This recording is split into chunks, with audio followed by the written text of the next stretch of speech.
Como vão contar sua história quando você não estiver mais aqui? Pelo que você será lembrado?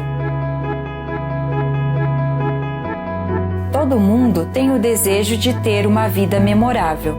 Não queremos desperdiçar nossos dias. Queremos tomar decisões corretas, queremos ter grandes conquistas, queremos que o afeto seja o nosso registro. Agora, a única maneira de alguém ficar definitivamente na história é fazendo parte de uma história maior.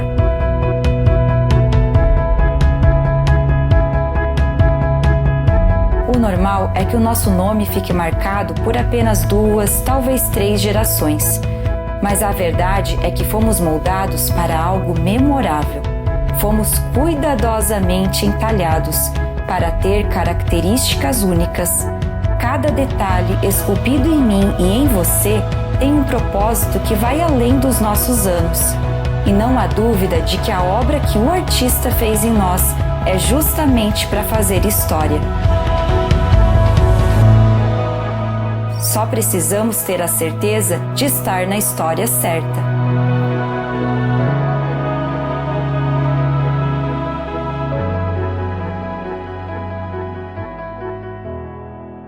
Nós temos falado sobre a importância de estarmos na história certa para que de fato possamos fazer história.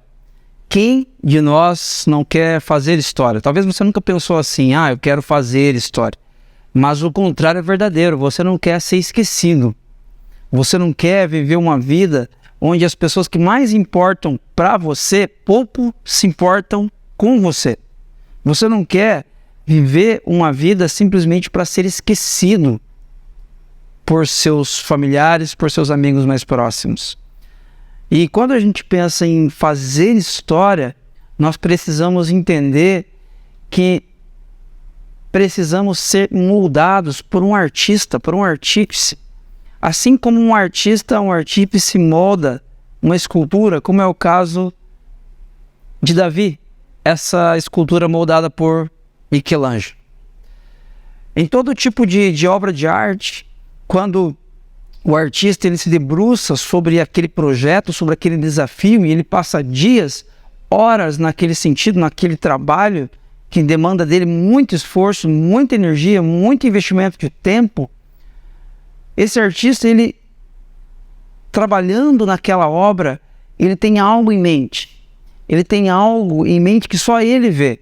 Quando você olha para o bloco de mármore que foi necessário para que Michelangelo, o artista que esculpiu essa escultura chamada Davi, quando você olha, ou quando eu e você olhássemos para aquele bloco de mármore bruto, nós não veríamos nada. Mas o artista vê algo. Michelangelo viu algo. E a respeito disso, quando perguntado como ele faz uma escultura, ele disse: simplesmente retiro do bloco de mármore tudo o que não é necessário. Vi um anjo no mármore e o esculpi até que me libertei. Enquanto eu e você olhávamos para aquele bloco de mármore e simplesmente víamos um bloco de mármore, Michelangelo olhou para aquele mesmo bloco e viu essa escultura. Quando as pessoas olham para você, talvez vejam apenas mais um ser humano, mais um homem, mais uma mulher com inúmeros desafios, mas o maior artífice da história, Deus, o Criador, ele olha para você, ele vê algo muito especial, para que isso seja uma realidade, para que isso de fato seja uma verdade. O Criador precisa deixar de lado muito mármore desnecessário, bom mármore, mas desnecessário, para que você venha a ser quem Ele quer de fato que você seja. Aquele objetivo para o qual você foi criado, para a sua existência, para a sua história. Para isso, para que esse mármore ficasse pronto, para que essa escultura fosse bela e reconhecida hoje como sendo uma das esculturas mais famosas da história da humanidade, para que isso fosse possível, alguém chamado Michelangelo precisou de mais de 3 anos de trabalho ininterrupto para que essa escultura ficasse pronta. Para que você fique pronto, para que o trabalho que o Criador sonhou para a sua história seja uma possibilidade, é necessário também um trabalho, é necessário também um percurso, uma jornada de investimento, de tempo, do Criador na sua direção, e nós estamos aqui para pensar a respeito disso. Hoje, eu quero refletir com você a respeito de algo muito importante.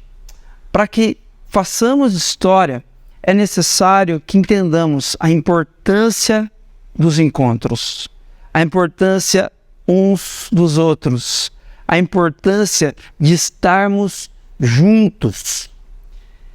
Isso não é novidade para você, essa informação não é óbvia, mas você há de convir comigo que vivemos em um tempo de muita individualidade, onde nós somos ensinados e conduzidos, e nós somos desafiados a sermos cada vez mais individualistas. A prova disso é que cada um de nós aqui temos um smartphone, e dentro desse smartphone nós temos um mundo de possibilidades, não é verdade? Você se debruça sobre o seu smartphone agora, nesse momento, e você está diante do mundo. Você sabe o que está acontecendo no cenário político, econômico, nos esportes, em todas as áreas, o que está acontecendo na sua família, no grupo de WhatsApp da sua família, dos seus amigos da faculdade. Você sabe de tudo, de uma maneira extremamente individualista. É o seu mundo, são os seus pensamentos, são as suas prioridades, é aquilo que você pensa, é aquilo que apenas lhe interessa. O sociólogo polonês Zygmunt Bauman, sobre o nosso tempo, ele diz o seguinte: ele chama o nosso tempo de modernidade líquida. Esse momento que nós vivemos, ele chama de modernidade líquida. Ele diz o seguinte: a modernidade líquida é a época em que a vida social passa a ter como centro a existência do individualismo. É uma fase marcada por uma expansiva autonomia do homem em relação à vida social. Será que vivemos esse tempo mesmo? Será que Zygmunt Bauman acertou quando ele estava pensando a respeito do nosso tempo? Ele já faleceu há alguns anos. Será que ele realmente teve êxito na compreensão dele? Eu acredito que sim. Nós estamos o tempo todo juntos e o tempo todo solitários. Em meio às maiores multidões, nós estamos sozinhos. Você está rodeado de gente na mesa do almoço de domingo com 4, 6, 8 pessoas, e todas elas estão em seu mundinho particular. Eu estou falando bobagem, gente? Este é o nosso tempo. Esse é o tempo em que vivemos. Óbvio que existe eu estou generalizando um pouco, óbvio que existem exceções. Mas o que eu quero que você pense e reflita para nós termos algo para levarmos para casa neste domingo pela manhã é que, sim, nós vivemos um tempo onde o individualismo ele é cada vez mais presente. E eu não estou dizendo que você não tenha que cultivar, desenvolver a sua individualidade, são coisas diferentes. Nós somos também seres individuais. Você precisa cultivar e desenvolver as suas individualidades para que você exista comunitariamente. Mas o individualismo, ele busca apenas a realização, apenas o propósito dentro da nossa própria pobre existência. E quando isso acontece, nós nos damos mal. Que problema, Carlos, tenho de ser individualista? Afinal, sou eu que pago as minhas contas. Eu que acordo de manhã, eu que corro atrás dos meus compromissos, das minhas responsabilidades. Que problema tenho eu de ser assim, de pensar dessa forma?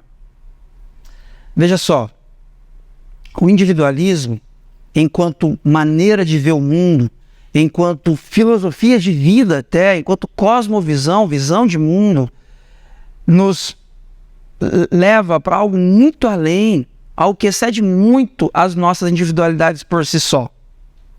E nesse sentido eu quero mostrar para você alguns exemplos onde o individualismo ele nos conduz a um erro quanto à nossa existência. Por exemplo, o relacionamento com Deus e com a fé. quando você vê a vida a partir de uma lente individualista, você se relaciona com Deus também de uma forma individualista. Você até admite a existência de Deus.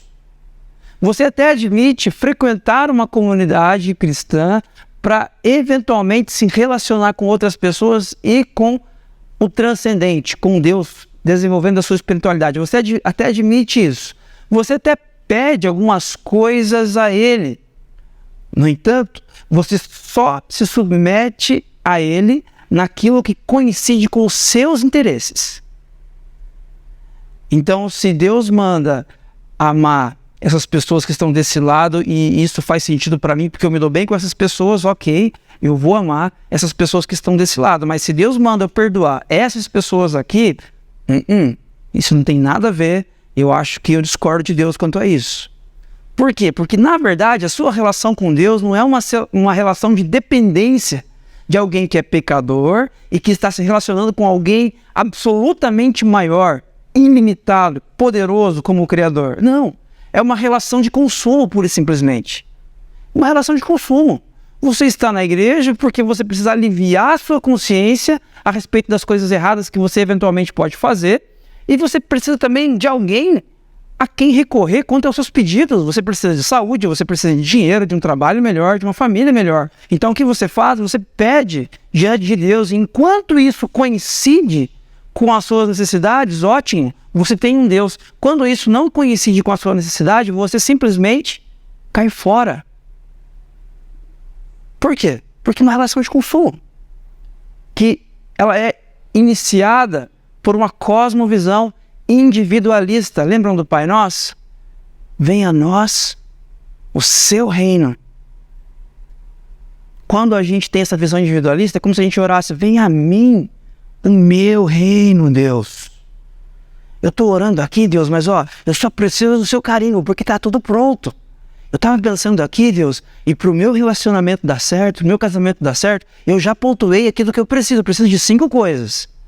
Deus, eu preciso ganhar o dobro do que eu ganho. Porque se eu ganhar o dobro do que eu ganho, eu vou conseguir vencer todas as minhas obrigações mensais e vai até sobrar um dinheirinho para poder ajudar as pessoas. Então, Deus, estou orando aqui, os pedidos estão aqui nessa lista, só chancela aí e está tudo certo. Você não precisa de um Deus. Você precisa de si mesmo. É uma relação de consumo baseada, startada, iniciada por uma visão individualista.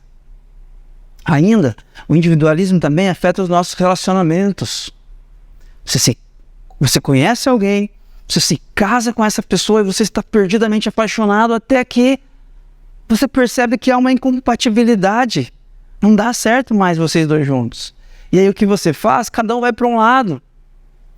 E aí a gente começa de novo e tenta de novo, uma segunda, uma terceira, uma quinta, uma 10ª vez, porque não tem problema. Gente, eu não estou dizendo aqui que casamentos não podem dar errado.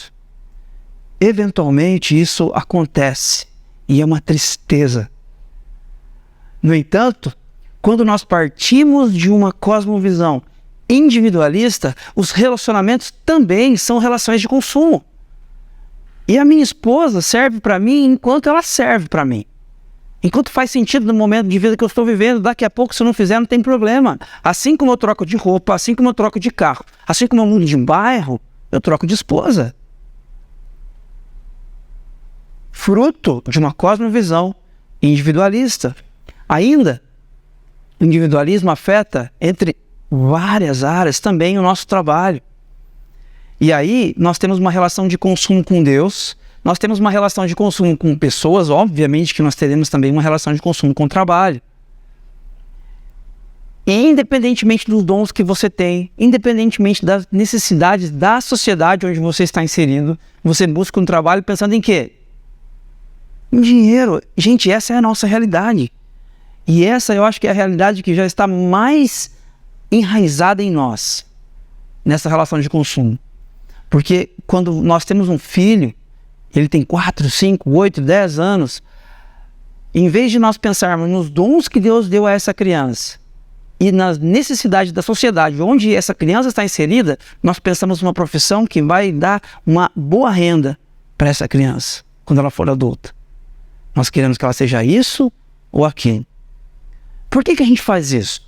Por que simplesmente a gente não pensa primeiro nos dons que essa criança tem, se ela tem facilidade nas exatas, se ela tem facilidade na área das humanas, biológicas, se ela tem facilidade para trabalhos manuais? Por que a gente não pensa nisso e nas necessidades da nossa sociedade para então sonharmos e trabalharmos junto com os nossos filhos a respeito da profissão que eles terão no futuro? Porque é uma relação de consumo. E eu preciso trabalhar onde eu tenha muito ganho, muito dinheiro, preferencialmente onde eu tenho status e visibilidade. Tudo isso, gente, por quê? Porque nós somos individualistas. Nós queremos mais. Nós queremos ganhar mais, queremos provar mais. Nós queremos que o reino nosso venha até nós da maneira que a gente quer, no tempo que a gente quer. E isso, gente, acontece e nos conduz a consequências muito ruins. Mas a sabedoria bíblica, ela nos convida para termos uma outra perspectiva. É sobre isso que eu queria conversar com vocês nessa manhã. Um convite para uma outra perspectiva. E antes da gente entrar no texto que nós trabalharemos nessa manhã, eu queria mostrar para vocês um breve panorama histórico a respeito da vinda de Jesus.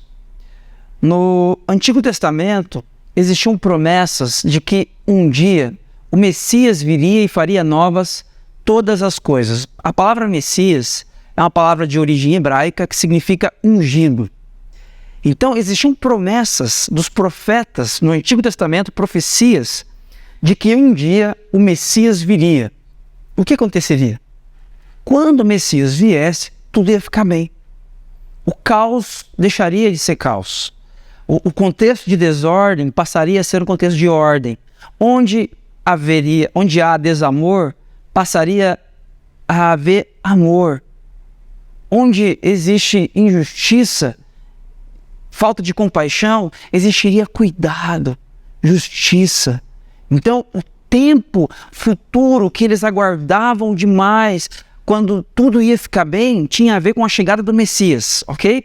Sabe quando você pensa assim, quando a gente está contando para os nossos filhos a respeito do céu, onde tudo vai ficar bem, não haverá mais dor, não haverá mais injustiça? Mais ou menos assim era ensinado para um judeu lá no Antigo Testamento, só que não tinha a ver com o céu, não tinha a ver com a eternidade, com pós a morte, tinha a ver com vida, quando o Messias viesse. Quando o Messias vier, tudo vai ficar bem.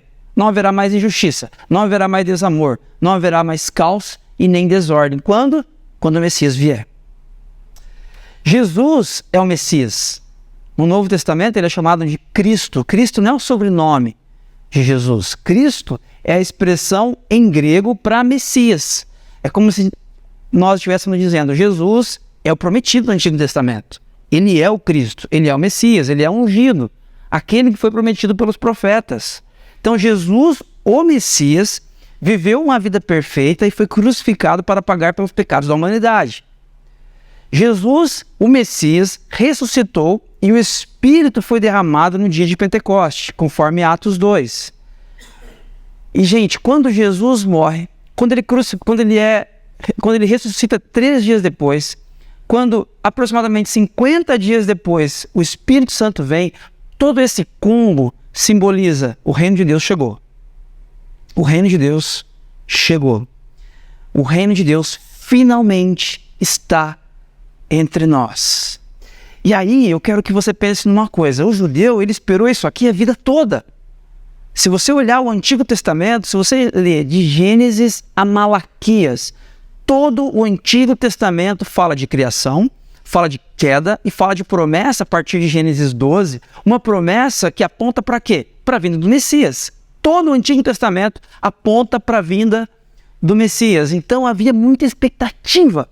Muita expectativa. Eu imagino que famílias de judeus se reuniam uma vez ou outra em noites quentes, a céu aberto, ficavam olhando para o céu, contando as estrelas e pensando, como será quando o Messias vier? Imagina, como será? Como serão nossos encontros, nossas reuniões, nossos jantares? Como será quando a justiça, enfim, prevalecer sobre a injustiça, quando o amor prevalecer sobre o desamor e o perdão prevalecer sobre o ódio? Como será essa realidade? Eu imagino que eles ficavam sonhando, acordados, pensando, refletindo a respeito desse futuro com grande expectativa. E é sobre essa igreja que se inicia a partir aqui da chegada do reino de Deus que eu quero falar com vocês hoje. Existe uma igreja, um grupo de pessoas, como a gente aqui, muito simples, que surge, que historicamente é chamada de igreja primitiva, que é a igreja de Atos. A igreja de Atos é a igreja que surge após morte, ressurreição de Jesus e derramamento do Espírito Santo. Ou seja, quando o reino de Deus chegou, fresquinho, essa igreja surge. E essa igreja é um modelo para a gente. Porque como é ser igreja hoje em 2023? Nós temos inúmeros desafios. Mas quando a gente olha para essa igreja, ela também tinha vários. É uma igreja que está crescendo em meio à perseguição. É uma igreja que está nascendo em meio ao Império Romano. Jesus, como a gente falou na semana passada, acabou de ser crucificado, terrivelmente, impiedosamente esmagado na cruz. Os seguidores de Jesus, os seus discípulos, eles têm várias incertezas em suas mentes. Como será que reagirá essa igreja que está iniciando, cheia do Espírito Santo? E, gente, eu quero que você pense no seguinte: essas pessoas são pessoas imperfeitas, são pessoas falhas como eu e como você. E talvez algumas delas dissessem: eu quero que esse grupo agora, já que agora o Espírito Santo veio, já que Jesus veio, ressuscitou e agora iniciamos a igreja, eu quero que esse grupo seja do meu jeito. Tenha músicas mais assim, mais assado. Não, se for desse jeito aqui eu nem vou. Se o Rubem tocar aquelas canções lá, no próximo encontro eu nem apareço. Não, se o fulano for compartilhar a palavra de novo, tocar nesse assunto, eu não volto mais. Eles tinham também as individualidades deles, os desafios deles. Gente complicada como eu e como você. E aí o livro de Atos, a partir do capítulo 2, a partir do verso 42, conta pra gente como essas pessoas viviam. O capítulo 2 de Atos, você pode verificar melhor na sua casa, ele começa contando da descida do Espírito Santo. O Espírito Santo veio no dia de uma festa chamada Pentecoste. E quando o Espírito Santo vem, acontece ali uma confusão, as pessoas não se entendem e experiências incríveis ali com Deus, com o Espírito Santo. Logo depois, Pedro, parece que ele pega o microfone e ele explica para o pessoal: o que está acontecendo aqui é que a promessa do Antigo Testamento se concretizou. O Espírito Santo veio. A essência de Deus está entre nós. O reino de Deus chegou. E aí, no versículo 42, é como se houvesse uma pausa daquele evento em Pentecoste, do derramamento do Espírito Santo. E do versículo 42 em diante, Lucas começa a contar como a igreja se comportava. É sobre isso que eu queria falar com vocês essa manhã. O texto, a partir do verso 42, na Nova Versão Internacional, você pode acompanhar comigo aqui na projeção ou na sua versão de preferência, na sua Bíblia, no seu smartphone. O texto diz o seguinte: antes, gente, presta atenção que algumas expressões estão em negrito. Essas expressões que estão em negrito, elas são 7 expressões dos versículos que a gente vai ler. Essas expressões estão no tempo verbal particípio, que no português é como gerúndio. O fazendo, crendo, dedicando. No português a tradução seria gerúndio. Para eles é o particípio. Mas por que eu estou falando isso? Porque isso expressa continuidade. O que essas 7 expressões do particípio querem dizer é que isso que eles faziam aqui, eles não faziam um dia ou outro. Não era eventualmente que isso acontecia. Era algo que acontecia sempre. Era contínuo. Existia continuidade aqui nessas ações. Então toda vez que você enxergar uma palavra em negrito é porque ela está nesse tempo verbal particípio. Eles se dedicavam ao ensino dos apóstolos e à comunhão, ao partir do pão e às orações. Todos estavam cheios de temor e muitas maravilhas e sinais eram feitos pelos apóstolos. Gente, o que esse texto está dizendo para a gente? Eles constantemente se dedicavam, essa dedicação era contínua em 4 direções. Primeiro, ensino dos apóstolos. Qual era o ensino dos apóstolos? O Evangelho. O reino de Deus chegou a partir do quê? Jesus, a obra de Jesus. Nesse encontro deles, que eles tinham, que era encontro praticamente diário, eles tinham um assunto, o ensino dos apóstolos. Se você olhar para a carta de Paulo aos Gálatas, você vai perceber que Paulo ele critica os crentes daquela região, da Galácia. Por quê? Porque líderes estavam ensinando de forma equivocada à luz do Evangelho aquelas pessoas a seguirem o Evangelho, só que também tinham que ter a circuncisão e também tinham que guardar a lei dos alimentos, purificação e os alimentos corretamente administrados conforme a lei judaica dizia. E Paulo critica, fala, não, é só o Evangelho, é só o que Jesus fez por nós, não é o que leis de homens dizem a nosso respeito, é o que Jesus fez por nós. O ensino dos apóstolos é sobre Jesus, é sobre as boas notícias a respeito do Evangelho. A palavra Evangelho, para você que não sabe, significa boas notícias. Boas notícias, é como se alguém chega para você e fala, tenho uma boa notícia para você. Faz um tempão que você estava querendo engravidar e você queria tanto ter um filho. Boa notícia, sua esposa está grávida. Que legal, maravilhoso, excelente notícia, estou muito feliz. É mais ou menos essa a ideia. A palavra Evangelho significa excelente notícia. Qual era o ensino dos apóstolos que eles se dedicavam? Evangelho. Ainda, eles se dedicavam à comunhão. A comunhão no sentido de estarem juntos, de compartilharem momentos, compartilharem vida. Ainda, eles se dedicavam ao partir do pão, que é a ideia da ceia, que a gente celebrou na semana passada. E ainda se dedicavam às orações. E agora eu faço uma pergunta para você. Eles se dedicavam ao ensino dos apóstolos, evangelho. Simples, simples. Comunhão, partir do pão e as orações. Tem algo complicado aqui, gente? Tem algo difícil demais aqui para uma comunidade cristã? Tem algo, eles inventaram a roda aqui? Claro que não. São coisas simples. Todos estavam cheios de temor e muitas maravilhas e sinais eram feitos pelos apóstolos. São coisas simples que estavam presentes na vivência dessa igreja primitiva. Eles se dedicavam continuamente a essas coisas simples, ao ensino dos apóstolos. E é interessante porque talvez você pense assim, por que eu tenho que frequentar uma comunidade cristã todo domingo? Por que eu não posso ir uma vez por ano? A cada, cada 6 meses. Porque quando a gente olha para essa comunidade cristã, cheia do Espírito Santo, o Espírito Santo acabou de descer, cheia do Espírito Santo, o que eles fazem? Eles fazem isso. Eles se reúnem continuamente, eles se dedicam continuamente ao ensino do Evangelho, à comunhão, ao partir do pão e às orações. E ainda, versículo 44, todos os que criam mantinham-se unidos e tinham tudo em comum. Vendendo suas propriedades e bens, distribuíam a cada um conforme a sua necessidade. Outro particípio aqui, eles criam continuamente, não era um ato pontual. Pessoal, quem é que crê que Jesus é o Messias que morreu na cruz e ressuscitou 3 dias depois? Você ergue a mão uma vez e aí você conta por toda a sua vida que um dia, há 30 anos atrás, você aceitou a mensagem do Evangelho. Não, não é isso.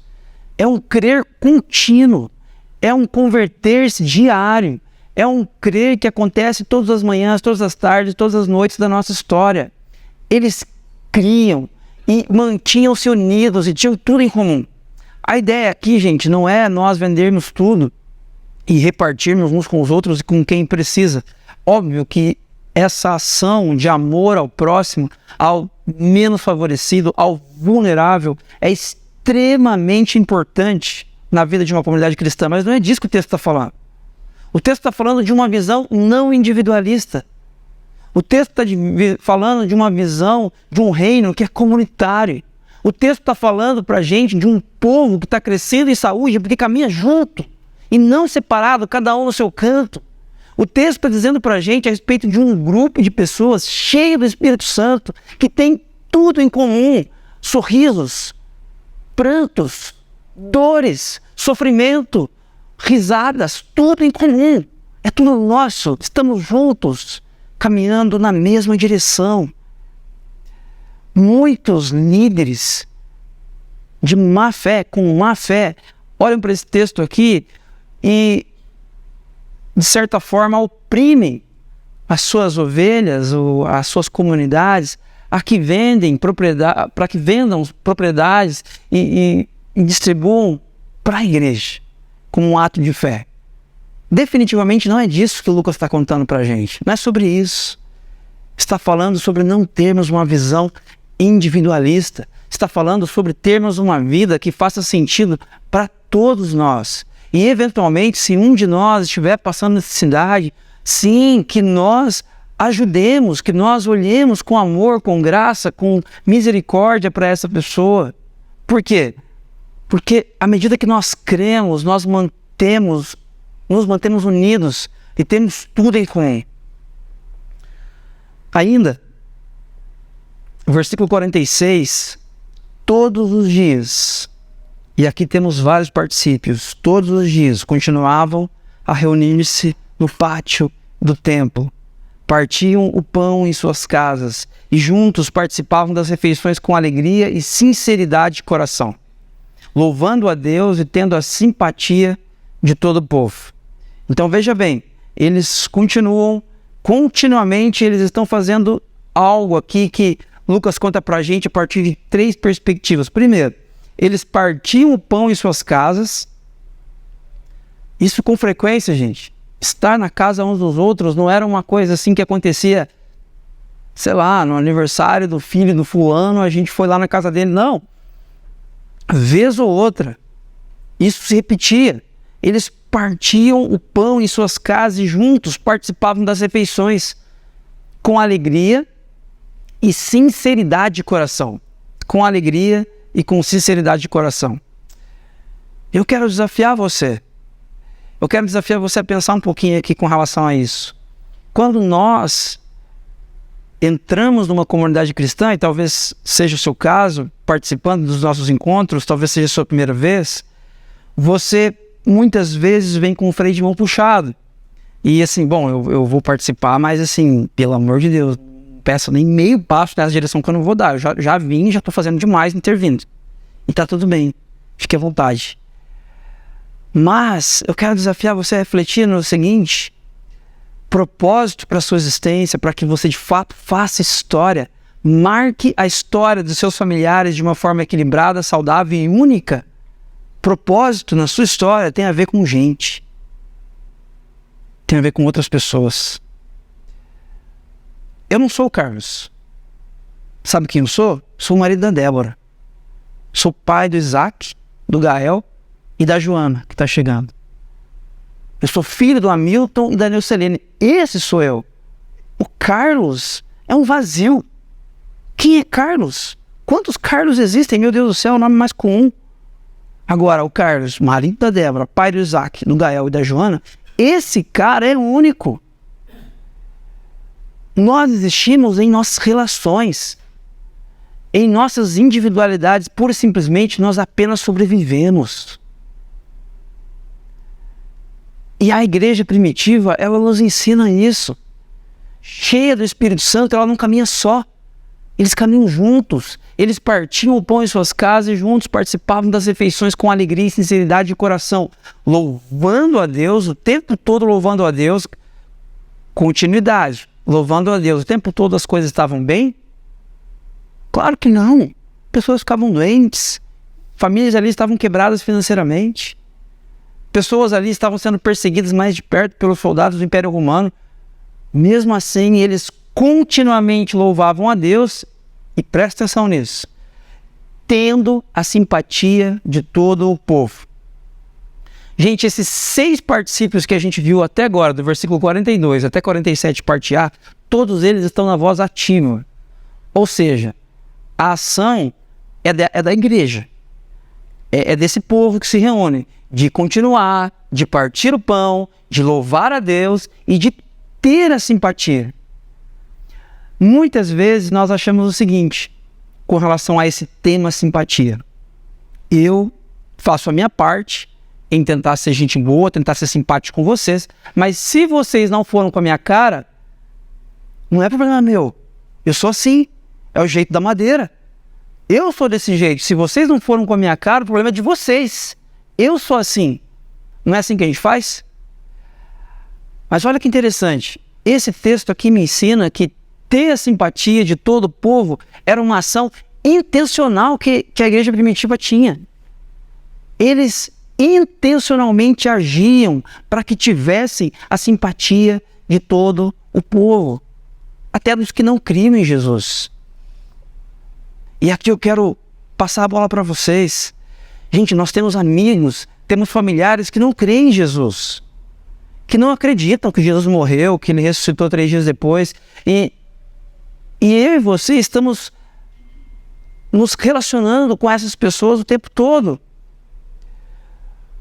Se nós perguntássemos para essas pessoas o que elas pensam de nós, se você perguntar para o seu vizinho, para o seu cônjuge, para o seu pai, para a sua mãe, para o seu filho, que não é discípulo de Jesus, amigo, amiga, o que você pensa a respeito da minha fé? O que você pensa a respeito da minha vida? O que essa pessoa diria? Lembre-se que ter simpatia das outras pessoas é uma ação nossa, é uma ação minha, é uma ação sua. E quando isso acontece, algo maravilhoso que não tem nada a ver com a gente acontece. Versículo 47, parte B. E o Senhor lhes acrescentava todos os dias os que iam sendo salvos. Também está no particípio, mas na voz passiva. Ou seja, isso aqui não é parte da igreja. Isso aqui não é a igreja que faz. Isso aqui estava acontecendo lá continuamente na igreja primitiva, mas não era obra dos discípulos e discípulas de Jesus. Aqui quem está fazendo e acontecendo é o Senhor. Se os nossos amigos vão fazer parte do ático, se a gente vai caminhar e pessoas vão chegar, isso aqui não depende de mim, não depende de você. Isso é obra do Senhor. É obra do Senhor. O missiólogo Mike Gorin, a respeito desse tema, ele diz o seguinte: a resposta de um cristão do 2º ou do 3º século para uma pessoa hostil ao Evangelho é que a beleza da vida encoraja estranhos a se juntarem ao grupo. Não pregamos coisas grandiosas, mas as vivemos. Gente, presta atenção nisso. Nós não queremos ser um grupo de pessoas, e eu desafio você a não ter uma espiritualidade de falar de coisas grandiosas. Eu desafio você a ter uma espiritualidade de viver coisas grandiosas. E o que há de mais grandioso do que essa comunhão aqui? Do que você estar assentado com 6, 8 pessoas ao redor de uma mesa, pessoas diferentes, com algumas afinidades, com várias diferenças, e por causa do senhorio de Cristo, vocês se amarem. O que há de mais grandioso entre 2 pessoas que não concordam em tudo, permanecerem juntas, casadas, porque sabem que nessas diferenças também há beleza. Valorize os encontros. É sobre isso que esse texto está dizendo para a gente. Submeta a sua individualidade à vida comunitária. A sua individualidade será ainda mais especial. Submeta a sua vida à vida comunitária. A beleza da sua vida encoraja pessoas estranhas a se juntarem ao grupo. Você sabia disso? A maneira como você trata seu esposo, a maneira como você trata sua esposa, a maneira como você se relaciona com seus filhos, a maneira como você desenvolve momentos de lazer com a sua família, tudo isso é um convite para que estranhos se juntem ao ático necessariamente? Não. mas a comunidade cristã como um todo. Não pregue, não seja um religioso que num almoço de domingo fica dizendo para as pessoas assim, você não pode fazer isso, você não pode fazer aquilo, você não pode usar essa roupa, você não pode assistir aquilo, você não pode ouvir isso, você não pode ir lá. Seja um discípulo, uma discípula de Jesus que vive coisas profundas, vive o amor, de fato. Olha o que acontece aqui, gente, para a gente entender. O Espírito Santo foi derramado. Como eu disse, o Espírito Santo ser derramado é o sinal de que o reino de Deus chegou. O reino de Deus chegou. E aí o que acontece? Eles passam a ter reações, manifestações exteriores, começam a chorar e ficam debruçados no chão durante horas, porque o Espírito Santo veio? Parece que não é isso. O que acontece depois que o Espírito Santo vem? Eles se dedicam, eles passam a crer, eles continuam a se reunir, eles partem o pão, eles louvam a Deus e intencionalmente têm a simpatia de todo o povo. E isso de forma contínua. Isso por dias, por meses, por séculos.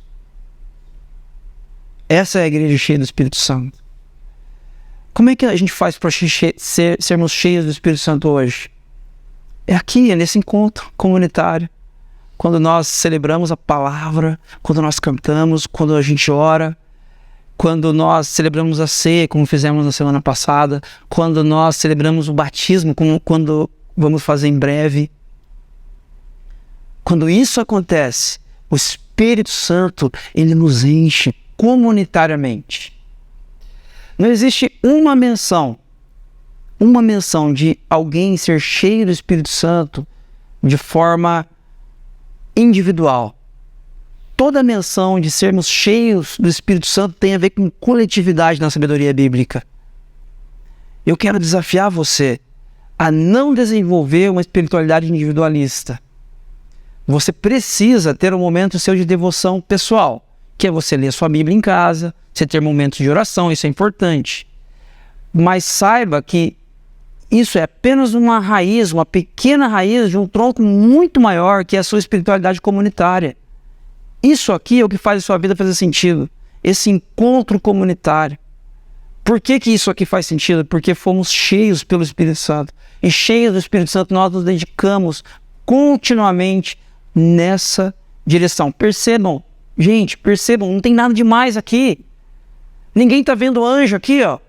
Ninguém está falando aqui em adivinhar o futuro. Deus manda te falar que semana que vem vai acontecer. Tem alguma coisa aqui assim? Não tem nada. Isso aqui é simples. Isso aqui, qualquer discípulo de Jesus que se converteu ontem, que não sabe a diferença de Antigo e de Novo Testamento, qualquer discípulo de Jesus cheio de Espírito consegue viver isso aqui.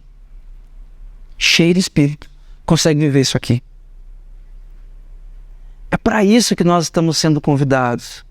E quando isso acontece, o Senhor acrescenta os que vão sendo salvos. O Senhor acrescenta. Pessoas vão chegando, pessoas vão se aproximando. Por quê? Porque nós temos uma estrutura fantástica, cara, maravilhosa? Não necessariamente.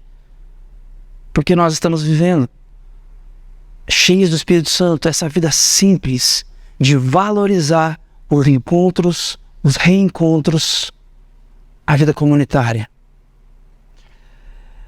Eu não sei como que você chega aqui nessa manhã, qual é a sua experiência a respeito do convívio comunitário cristão. Talvez você venha de um ambiente onde você era cristã nominal. E aí você ia à igreja uma vez por ano, cada 2 anos, 2 vezes por ano. Talvez você venha do outro extremo, onde você frequentava uma comunidade cristã 3, 4, 5 vezes na semana. E isso era um fardo para você, um peso até. Chegava a atrapalhar o seu casamento, e a relação com seus filhos, e a relação com o seu trabalho. O que o texto está dizendo aqui é: vocês precisam ser equilibrados. Equilibrados. Como diria meu pai, nem tanto ao sul, nem tanto ao norte. Equilibrem-se. E a única chance de sermos equilibrados é cheios do Espírito Santo. cheios do Espírito Santo. E ser cheio do Espírito Santo é sermos cheios da vida de Jesus. E a vida de Jesus é essa vida simples aqui.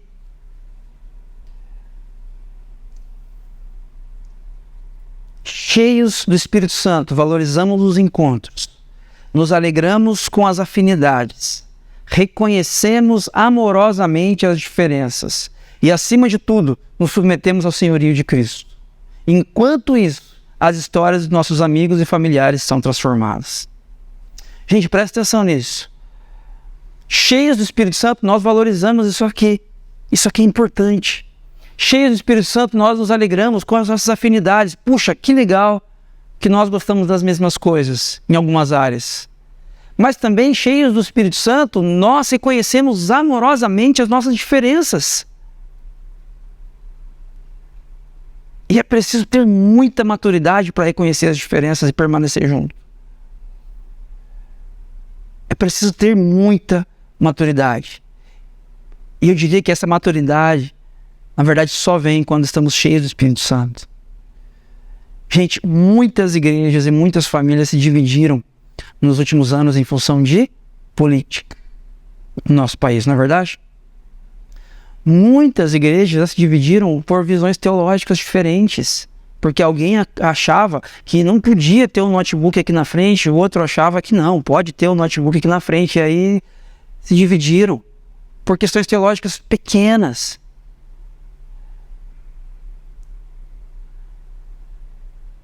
O Ático não se propõe a ser uma comunidade de pessoas que concordam em tudo. Alguém já disse que toda unanimidade é pouco inteligente, não é verdade? Não queremos unanimidade. Nós queremos que amorosamente reconheçamos as nossas diferenças. E está tudo bem. E que, acima de tudo, nos submetamos ao senhorio de Cristo. É Ele quem dá a palavra final. E a palavra final de Cristo é o amor.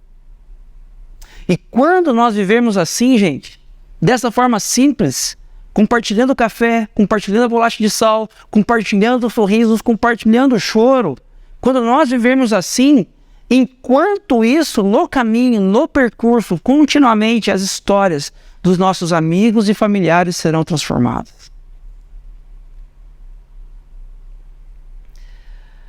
É muito importante que você perceba que a história da sabedoria bíblica, e nesse diagrama você pode perceber de forma muito simples, a respeito, essa setinha para baixo diz que Deus veio na nossa direção para nos criar. Ele nos fez a sua imagem e semelhança. O X fala da rebelião, do pecado, nós nos desconectamos do Criador. E o caos se instalou na humanidade e em todo o universo. Mas Deus não nos abandonou em nossa miséria, e Ele elege um povo, e essa seta para frente fala de Israel, Gênesis 12, que foi eleito Israel para ser luz, para ser bênção para as outras nações. Israel não consegue satisfatoriamente até que Jesus vem. Ele entra na história, ele morre na cruz por mim e por você, para que hoje nós vivêssemos de novo em missão, a setinha para frente, o adiáticos, até que Jesus venha. Mas hoje nós estamos nesse momento da história, e essa história é sobre Deus, ela é sobre Jesus, ela não é sobre você. Essa história não é sobre você. Esses dias eu estava vendo um comunicador dizendo assim que se Jesus está no coração de Deus, no coração de Jesus está eu e está você. Como se nós fôssemos o centro da vontade de Deus, e isso não é verdade. Isso é verdade a partir de uma cosmovisão individualista, onde tudo é a respeito da minha existência, da sua existência. Mas essa história me lembra que o que Deus está fazendo na história, está fazendo para reconectar consigo todas as coisas. E reconectar a mim e a você a Ele também, sim, mas comunitariamente. Viva comunitariamente. Decida firmemente no seu coração fazer parte de uma comunidade cristã. Decida, cheio do Espírito Santo, viver de uma forma simples. Decida expor a sua esposa, o seu esposo, os seus filhos aos valores do reino de Deus. Decida firmemente, de forma inegociável, nessa direção. E você vai ver grandes coisas acontecendo na sua família e na vida dos seus amigos e familiares mais distantes. O que a gente pode levar para casa? Primeiro, você tem desenvolvido sua história a partir de uma cosmovisão individualista? O que você acha?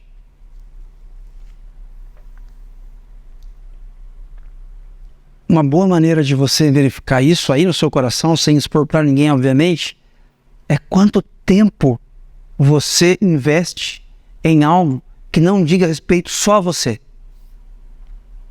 Quanto tempo na sua semana, dos 7 dias da sua semana, você investe em algo que não diz respeito aos seus únicos próprios interesses?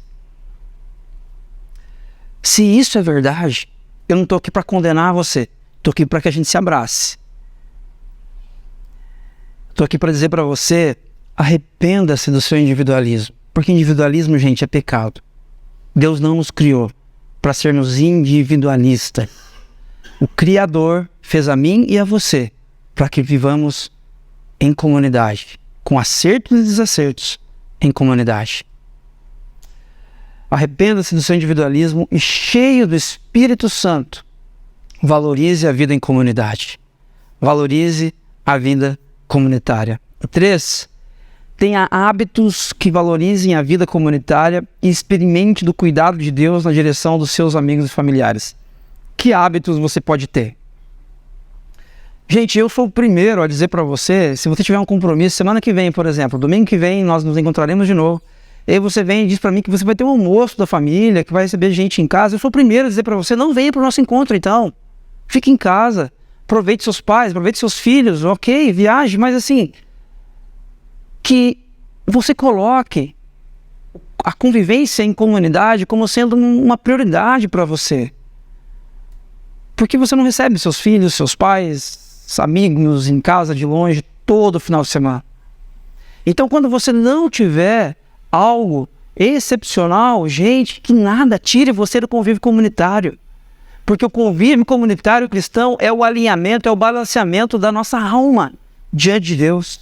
É quando o Espírito Santo nos enche comunitariamente, porque encher individualmente não existe.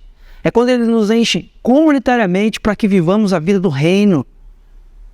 E quando nós vivemos a vida do reino, algo incrível acontece em nós e a partir de nós. Tenha hábitos que valorizem a vida comunitária. Quero convidar você a fechar os seus olhos, quero orar com você.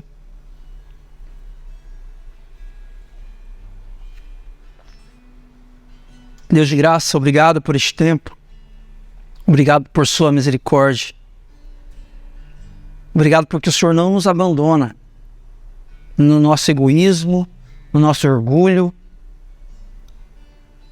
no nosso individualismo tão doente. Eu oro, Deus, nesta manhã, que o Seu Espírito Santo nos encha, preencha os espaços vazios da nossa existência com significado a partir do outro, a partir desse convívio, a partir dessa vida Sua derramada por nós, para que essa comunidade cristã fosse cheia do Senhor, esvaziada de si mesmo, para viver de fato o Seu propósito em nossa história. Deus, por favor, ajude-nos, Deus, a valorizar os encontros, para que de fato possamos fazer história comunitariamente, no âmbito familiar e pessoal. Faz isso, Pai, em nome e por amor de Jesus. Amém.